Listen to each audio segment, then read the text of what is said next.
ನಮಸ್ತೆ. MSIL chit fund ಹೇಗೆ work ಆಗುತ್ತೆ, ಚಿಟ್ ಪ್ರೊಸೆಸ್ ಹೆಂಗಿರುತ್ತೆ, ಬಿಡ್ಡಿಂಗ್ ಪ್ರೊಸೆಸ್ ಹೆಂಗಿರುತ್ತೆ, ಅದು ಕಂಪ್ಲೀಟ್ ಇನ್ಫಾರ್ಮೇಷನ್ನ ಇಲ್ಲಿ ಅಂಡರ್ಸ್ಟ್ಯಾಂಡ್ ಮಾಡ್ಕೊಳ್ಳೋಣ. ಅದಕ್ಕೆ let's understand with one example. 5,000 rupees monthly subscription, 40 months which is equal to 40 members.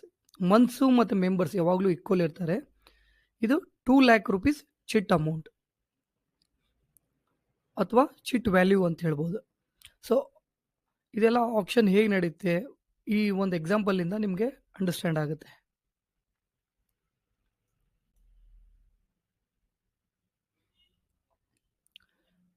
Every month bidding auction date time fix ಇರುತ್ತೆ. So bidding time bidding date fix. For example ಇಲ್ಲಿ 7 ಜನವರಿ date ಆದರೆ